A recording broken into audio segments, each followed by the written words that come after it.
दिल्ली में कोरोना की रफ्तार भले ही कम हुई हो, लेकिन मामले लगातार 1000 से ऊपर आ रहे हैं और बीते 48 घंटों की बात की जाए तो लगभग 13 मौतें देश की राजधानी दिल्ली में हुई हैं।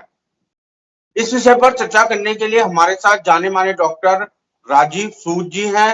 राजीव सर, बहुत बहुत स्वागत है आपका पंजाब केसरी टीवी और नवोदय टाइम्स पर। नमस्कार। नमस्कार सर, कोरोना की रफ्तार दिल्ली में भले ही कम हुई हो, लेकिन मामले लगातार 1000 से ऊपर हैं। देखिए, ऐसा है कि जो पेशेंट्स जिनको फीवर हो रहा है उन लोगों का टेस्टिंग हो रही है और जो लोग घर में टेस्ट कर रहे हैं उनका तो रिपोर्टिंग भी कई बार नहीं हो रही, नेशनल डेटाबेस में नहीं जा पा रहा। जो होम किट से कर रहे हैं, होम किट की जो सेल है वो 15% बढ़ चुकी है मार्केट के अंदर। अभी H3N2 जो वायरस आया था फ्लू का, उसकी वजह से कोरोना की टेस्टिंग हो रही है और कोरोना टेस्टिंग में आ रहा है। आपको ये बता दें कि जैसे अभी 4000 सैंपल लिए गए, उसमें से अगर 1000 पेशेंट पॉजिटिव आए हैं जो कि रिकॉर्ड हुए तो पॉजिटिविटी 21% है। अगर यही टेस्ट और कम हुए होते तो पॉजिटिविटी और ज्यादा होती। नेशनल पॉजिटिविटी 4 और 5% के बीच में है और दिल्ली में 22%। इसका कारण है कि दिल्ली में टेस्टिंग कम हो रही है और बहुत सारे लोग घर पे ही टेस्ट कर ले रहे हैं और पता नहीं चल पा रहा कि कोरोना है। अब जब हम इस बात को समझ गए हैं तो उसके बाद आपको एक बात बता दें कि कोविड जो है काफी ये इन्फेक्टिव है, इसकी संक्रामकता ज्यादा है, ये जो स्ट्रेन आया है, और ये क्लस्टर इन्फेक्शंस करता है। इसकी वजह से डेथ्स हो रही है या नहीं ये अभी क्लियर नहीं हुआ है। जैसे आप कल की 7 डेथ की बात कर रहे हैं, उसमें 3 तो क्लियरली डेथ तो हुई है, उनमें कोविड भी पाया गया, पर डेथ कोविड की वजह से नहीं हुई 3 में। और बहुत सारी और बीमारियां हैं और अभी 2 की केस शीट स्क्रीन की जा रही है। तो जो क्लियर डेथ्स हैं वो वही आपको पता चलेगा कि आप ये 3 और 2 को हटा दें तो अभी 2 तो क्लियर डेथ हैं। तो इतनी डेथ्स होना और उस खतरनाक है या नहीं, ये देखने के लिए हम हॉस्पिटल्स का अगर सर्वे करें तो हमारे ज्यादातर बेड खाली पड़े हैं और आईसीयू में या कोई सीरियस पेशेंट्स कोविड के नहीं है। तो इसलिए इसमें इस बार जो ये लहर है इसमें इन्फेक्टिविटी ज्यादा है और इसके नुकसान जो है, जो इमीडिएट नुकसान है, जैसे आपने मोर्टेलिटी या डेथ बोला, वो कम है। पर हाँ, आप लोगों को ये बता दें, वैज्ञानिक अब ये जान चुके हैं कि कोविड जो है वो हमारी जो नसें हैं उनको स्टिफ कर रहा है और हमारे बहुत सारी सडन डेथ्स और सडन प्रॉब्लम्स हो रही हैं। तो इसलिए कोविड का होना चाहे माइल्ड हो या सीवियर हो, बहुत ज्यादा नुकसानदेह है। और हमको जो हमारे मेजर्स थे, 2 गज की दूरी, मास्क पहनना, हैंड हाइजीन, उसको लोग जो भूल रहे हैं क्योंकि सीवियर नहीं हो रहा, ऑक्सीजन की डिमांड नहीं आ रही, आईसीयू का बेड नहीं चाहिए, इसलिए बहुत हल्के में जुकाम की तरह ले रहे हैं। ऐसा ना करें, इसके लॉन्ग कोविड जो बोलते हैं या लॉन्ग टर्म इफेक्ट बहुत ज्यादा है। हाँ सर, क्योंकि सवाल इसलिए उठ रहे हैं कि 2 दिनों की बात की जाए, पिछले 2 दिनों की, तो तकरीबन 13 डेथ हैं। उनमें से 3 हटा दो, फिर भी 10 देश की राजधानी में होना एक बड़ी बात है। देखिए, 3 नहीं, आपको मैंने बताया जो 7 हुई हैं कल। अब डे वाइज हम देख सकते हैं, आप ठीक कह रहे हैं, मोर्टेलिटी ज्यादा है। होता क्या है कि जैसे कोई डिलीवरी के लिए लेडी आती है, उसको हम नॉर्मल टेस्ट करते हैं और वो एसिम्प्टोमेटिक कोविड निकल आता है। तो इसका मतलब ये नहीं है कि ये कोविड का केस जो है वो इसलिए निकला है क्योंकि हमने टेस्टिंग की है। और एसिम्प्टोमेटिक भी होते हैं इन्फेक्शन की, बहुत ज्यादा पता नहीं चलता, थोड़ी सी थकावट हुई, थोड़ा सा जुकाम हुआ या नहीं भी हुआ और आपको हल्का सा बुखार जैसा लगा और नहीं हुआ, तो वो भी कोविड हो जाता है। तो इसलिए ये डेथ्स कोविड से हुई हैं, इसके बारे में संज्ञान लिया गया और ये देखा गया कि इसमें से 2 डेथ्स तो क्लियरली कोविड से हुई थी, 7 में से 3 नहीं हुई थी कोविड से बिल्कुल क्लियरली और 2 अभी इन्वेस्टिगेशन में। तो ये ठीक है, मोर्टेलिटी हुई है पर एडमिशन रेट कम हुआ है, आपका इन्फेक्टिविटी जो है वो कम हो रही है, आपको पॉजिटिविटी भी कम हुई है। दिल्ली में पहले 30% क्रॉस किया था, तो अब 20% के आसपास है, 20-22%।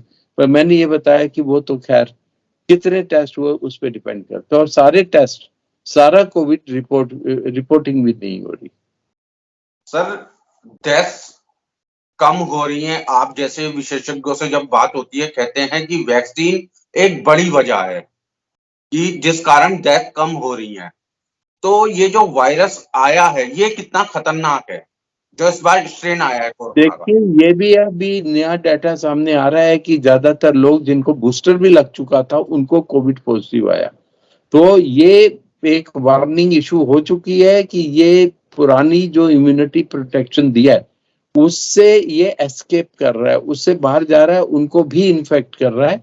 इसलिए इसका मतलब ये नहीं है कि आपको इम्यूनाइजेशन नहीं चाहिए। इम्यूनाइजेशन जो है इसकी जो घातकता है या इसकी जो इन्फेक्टिविटी है, सिम्टम्स है, उनको कम जरूर कर रहा है, पर पूरी तरह रोक नहीं पा रहा है शायद। ये वार्निंग आई है। तो ये वाला जो अभी वेरिएंट आया है, ये नया ओमिक्रॉन का वेरिएंट जो नया वाला आया है, ये थोड़ा उसको एस्केप कर रहा है इम्यूनिटी को, ऐसा पाया गया। सर, किस तरह की, जैसे आपने बताया 2 गज की दूरी, मास्क जरूरी, तो किस तरह की सावधानी रखनी है इस वेरिएंट में? क्योंकि अभी देखिए, लोग पूरी तरह से इतना सीरियसली नहीं ले रहे हैं, मास्क हो चाहे 2 गज की दूरी हो, भीड़ भाड़ हो। आप चूंकि एक बड़े डॉक्टर हैं, लोग आपकी बातों को फॉलो करते हैं, और जिस तरह से कोरोना की रफ्तार दिल्ली में भले ही कम हो रही हो लेकिन मामले लगातार बढ़े हैं, तो किस तरह की सावधानी और क्या कुछ आप लोगों से कहना चाहेंगे? देखिए, सबसे पहले तो भीड़ भाड़ में जाने का अवॉइड करें। फंक्शंस में जहां भी अवॉइड हो सकता है ना रहें, और अगर जाएं तो दूरी बना के रखें, हाथ ना मिलाएं, नमस्ते करें। ये सारे जो प्रिकॉशंस हैं, अगर आप मास्क लगाएंगे तो बहुत ज्यादा अच्छा है। मास्क जो है आपको दूसरे से प्रोटेक्शन देता है, और आपको अगर कोविड है, ये भी हो सकता है कि आपको कोविड और आपको पता ही नहीं, एसिम्प्टोमेटिक है, सिम्टम ही नहीं है कई लोगों को, तो आपसे भी किसी दूसरे को बीमारी नहीं जाएगी। तो मेरा सुझाव यही है कि इन सब बातों का ध्यान रखें, और कोविड एप्रोप्रिएट बिहेवियर जो बताया गया है, गाइडलाइंस भी हैं, उसकी अभी पिछले 6 महीने के मुकाबले ज्यादा जरूरत है, और इसलिए उसको फॉलो करें और अपने आप को और दूसरों को कोविड से बचाएं। कोविड को दोबारा महामारी में चौथी वेव के रूप में पनपने ना दें। सर, क्योंकि अब नया स्ट्रेन, आपने बताया कि नया स्ट्रेन है, कोरोना रूप बदल के आया है, तो क्या इसके सिम्टम से कैसे पता चलेगा कि किसी को कोरोना की शिकायत है या कोरोना हो सकता है? कुछ लक्षण आप बता सके? देखिए, इसमें इस बार ऐसा हो रहा है कि जो पहले है हाई ग्रेड फीवर, जो ज्यादातर 2 दिन 3 दिन रह रहा है या थोड़ी देर रह रहा है, और उसके बाद गले में खराश, थोड़ा जुकाम, नेजल ब्लॉकेज, और एक कुछ नए 2-3 सिम्टम आए हैं।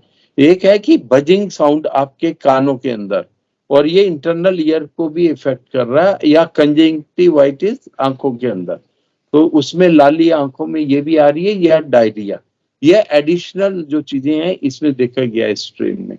और बाकी जो पुरानी है, थकावट, मसल पेन, और आपका फीवर और जुकाम, ये सारा चल रहा है। पर हाँ, ये अपर रेस्पिरेटरी ट्रैक को अफेक्ट कर रहा है, लोअर को नहीं कर रहा, और इसलिए निमोनिया या ऑक्सीजन की डिमांड नहीं हो रही है। तो ये स्ट्रेन जो है कम सिम्टोमेटिक इन्फेक्शन दे रहा है। सर, एक अंतिम सवाल मेरा, आप क्योंकि देश के बड़े हॉस्पिटल आरएमएल में डॉक्टर हैं, किस तरह की गाइडलाइन सरकार की तरफ से आपको दी गई हैं? क्या कुछ लोगों को एहतियात बरतने को कहा गया है? देखिए, अभी जो गाइडलाइंस है उसमें सिर्फ हम टेस्टिंग भी उनकी कर रहे हैं जो सिम्टोमेटिक है या जिनकी सर्जरी होने वाली है। बाकी ऑन डिमांड जो बड़ी बड़ी लाइनें लगती थी वो नहीं है। इसलिए हम लोगों ने अपनी एहतियात के तौर पे कि ये स्ट्रेन म्यूटेट ना हो जाए, कोई और स्ट्रेन ना आ जाए, अपने बेड्स तैयार रखे हैं, अपना आईसीयू तैयार रखे हैं, अपने वेंटिलेटर तैयार रखे हैं, और ये इंश्योर किया कि कोई ऑक्सीजन की या मैन पावर की कमी ना हो। और अभी हम लोग पूरी तरह से तैयार हैं किसी भी इसके पेंडेमिक की, अगर ये ज्यादा बढ़ जाता है या वेव बन जाती है, उसको भी झेलने के लिए।